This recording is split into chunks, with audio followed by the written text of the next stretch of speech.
welcome back to my channel. Today I'm filming the makeup declutter tag. I actually saw my friend Angie film this video and I love a good tag. It's always fun to get to know people while watching a good tag video. So if you guys are interested in hearing all the products that I should probably get rid of, then just keep watching.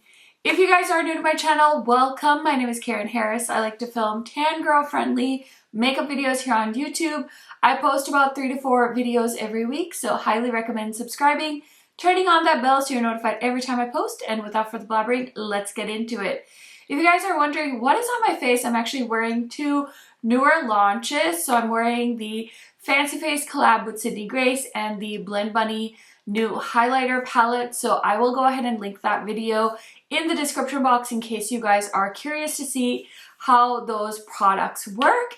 And I also want to mention that usually I do try to declutter things. I actually have a bin in my makeup room where I throw products in that don't usually work for me. I like to do this because it really helps me with filming like the worst products of 2022. So I have a bin going, but some of these questions are a little more specific, and so I tried really hard to make sure I could give you my best answers. Go ahead and get into it. The first question, makeup item that is impractical. Now this one was really hard for me because I feel like I'm really good about seeing something and being like, you know what, I don't think I'm gonna like that, and then I typically don't try it. That could be a good thing or a bad thing because I could be missing out on like a hidden gem just because I feel like I'm not going to be able to use it, or it's going to be impractical, or the price point. But I figured this would be a good pick for that category because this is a very expensive eyeshadow palette. This is from Beaute, and I did do a dedicated video on this palette because it is over $100, which is a pricey eyeshadow palette. It's definitely more of an editorial vibe, but the reason I'm picking this as a impractical product is because I think this raised packaging is kind of a nightmare, and so it would be incredibly hard to store. I actually have products that are much harder to store than this, like the Glamlite palettes. I have that Moschino Bear palette, but usually anything that's a funky shape can be pretty impractical. So yeah, I just wanted to mention products with weird packaging for this category. Another product that the packaging actually drives me bananas are these compacts from ColourPop. Oh my gosh, they're such a nightmare to open. I've decluttered so many of these products just because it's so hard to open. There's nowhere to kind of like grab to get the lip open. So if you have like false nails, like this is a nightmare. Like I got it open just now a second ago, but now I'm struggling again. So I kind of have to like wedge my fingernail between the two to get it open. So yeah, if somebody at ColourPop sees this video, this packaging sucks, so please do something about it. So I'm gonna go with impractical packaging, but I think they mean like weird stuff that's like, oh my gosh, like who asked for that? Like we didn't need that, you know? Those kinds of products. Maybe even this one. Flower Beauty just makes weird stuff. Like they have this foam primer, like who asked for it? It literally comes up like shaving cream, and they also have this invisible powder spray in an aerosol can.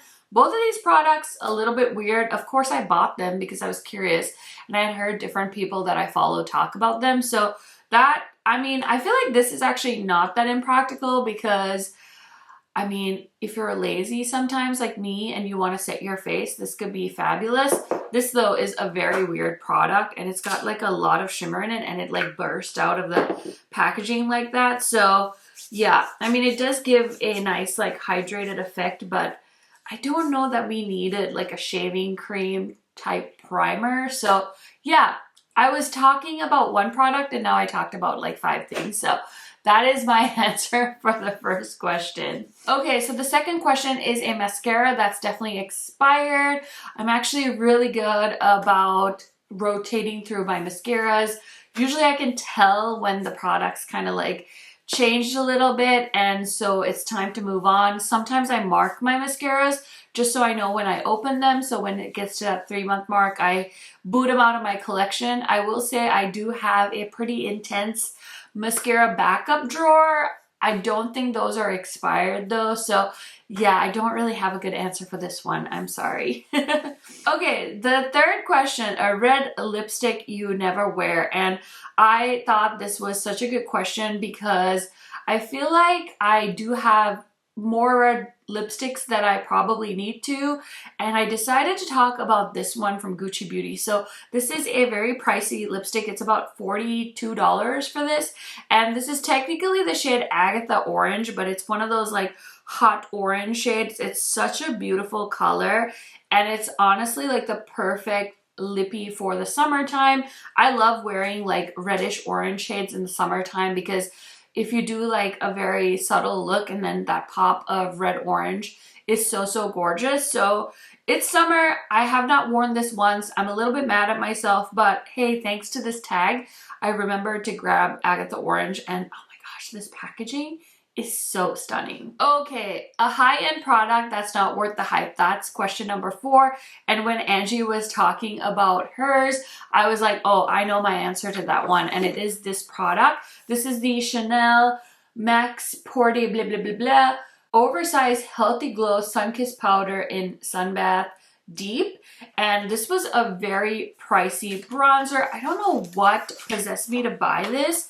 I think it was just like the very classy packaging. So this is a pretty hefty compact, but my gripe with this is I just don't think it blends that well. And I don't know that this shade was like the right shade for me. I kind of winged it online, and I low-key wish I had returned this because it's a very expensive powder bronzer, and I just have so many bronzers that are way less expensive that work so much better than this product. So I really regret spending my money on this product. Okay, the next question is a drugstore dud, and for that category, I do have these products from Profusion. So I've been really into colorful bases from anywhere actually, like drugstore is preferred because they're more affordable. So you guys know I love the brand Profusion, and I was so excited when I saw that they came out with these eye bases, and I used one in a video and I was so excited.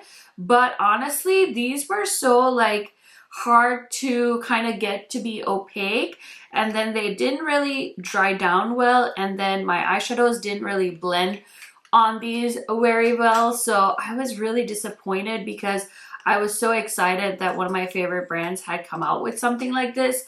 Also, I feel like they could have done a better job on the shade selection.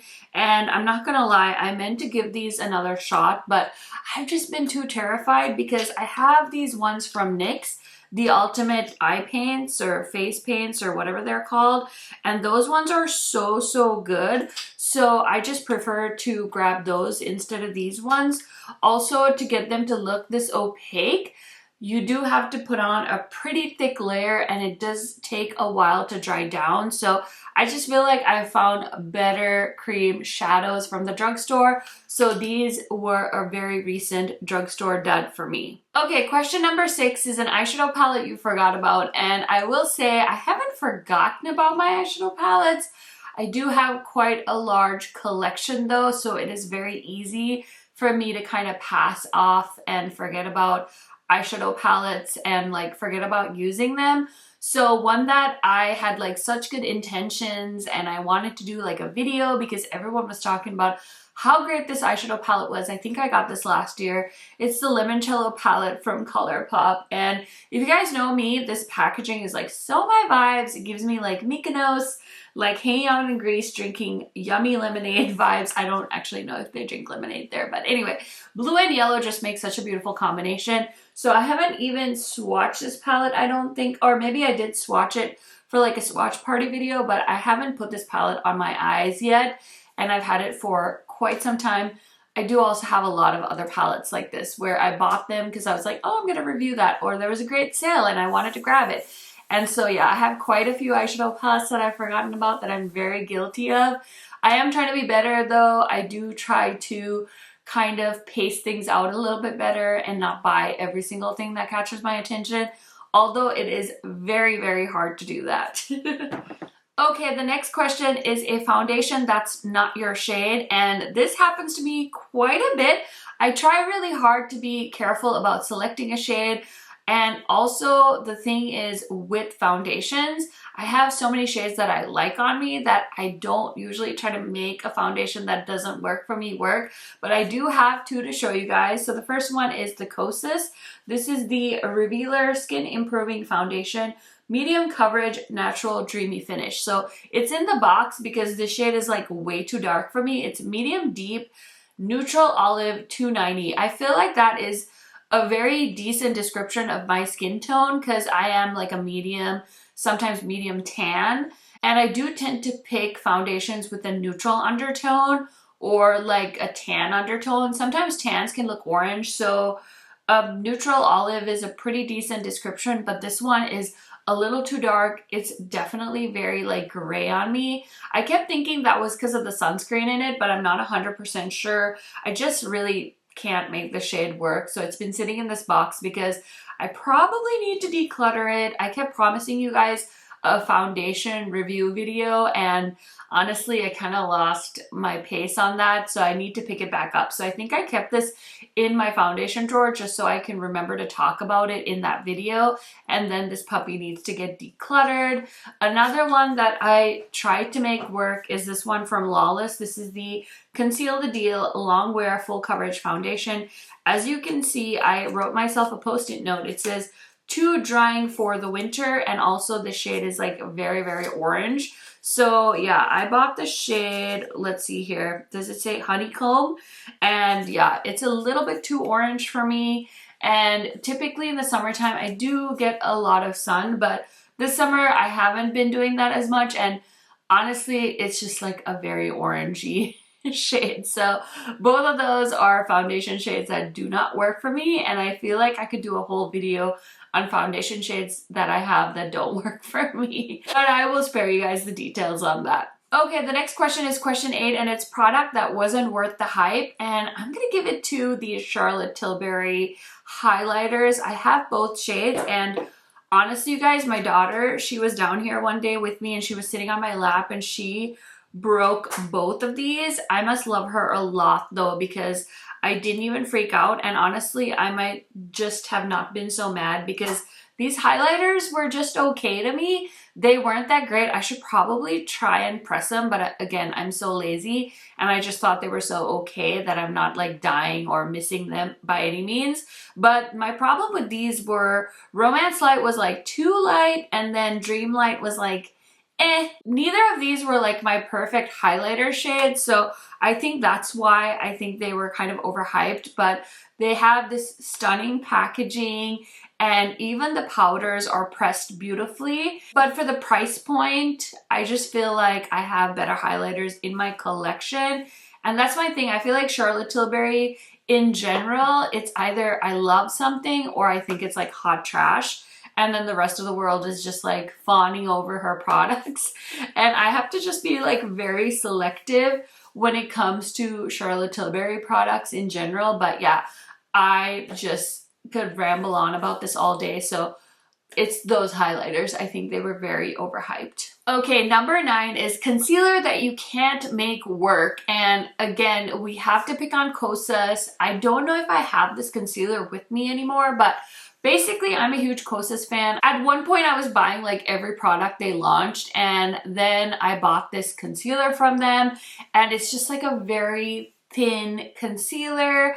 It's for people that probably get a lot of rest and they just want to like dab something on. It's a very like no makeup vibe. So anytime I hear somebody say like they love the Kosas concealer, I'm like, seriously? Because like I just didn't like it. I also might have had like a shade that was just a little bit too light for me. But when it comes to concealer, my preferred type is kind of like a medium coverage, something that's creamy and really helps cover up my under eyes. I can't do something that's like a no makeup look for the under eyes. If I was gonna do that, I would just throw on foundation all over my face and call it a day. So the Kosas one is one that just like came to me right away. Another one that has that similar vibe is the one from Say Beauty that they launched pretty recently. I actually have that one with me because it's pretty new, so I haven't tossed it yet, but it's this concealer from Say Beauty. I don't know what it's called, but it's also a very thin, glowy concealer, and it's not the most practical for my mom of a 9-month-old eye bags. Okay, number 10. If you could start one makeup category from scratch, what would it be? And I actually answered this question when I was taking notes. The answer is blush. And I will say I am a blush addict. Apart from eyeshadow palettes, I feel like blush is the thing that gets me because it adds so much color to your makeup looks, and depending on like your undertones and the undertones of the blush, it can really like make or take away from an eyeshadow look. So I definitely have developed a very strong bond and love and slight obsession for blushes. And now with like cream blushes being such a rage, I literally have like a powder blush drawer and a cream blush drawer. And the thing is, I'm never gonna get through all these blushes no matter how hard I try. Like I could probably cover my entire body in blush every day and I probably still wouldn't get through my blush collection. But I love them so much. The thing that I'm realizing though, the longer I've kind of lived is that even though you have different formulas, essentially if you have similar colors from different brands, then you don't need to duplicate, which I feel like I'm very guilty of because some brands that I love will launch blush collections. And even though I have like 900 peachy orange blushes, I'll still be tempted to buy the blushes because it's from a brand I like, or maybe they expand the blush collection and then I'm like, oh, I need that. So it's a lot because between orange blushes, glowy blushes, cream blushes, and liquid blushes, I feel like I have a ton, and I would love to be more picky and really like refine my blush collection. But I'm also not mad about all the options I have. But if I could restart, I think that I would like to be a little bit more selective, have like one coral blush that's my favorite, one glowy coral blush, maybe one liquid coral blush, instead of having as much as I do. But do love me some blush, so I refuse to feel bad or guilty about the makeup collection I have because I'm such a lover of makeup. So anyway, those are all my answers for the makeup declutter tag. Let me know some of your answers to these questions down in the comments. Go ahead and let me know. You guys know I'm nosy. Also, if you are a creator, go ahead and do this tag. It's so much fun. And I will leave the creators of the tag in the description box as well. And I will leave Angie's video in the description box as well, just in case you guys missed it and you want to check it out. Thank you guys so much for watching this video. I will see you in a new video very soon. Bye, guys.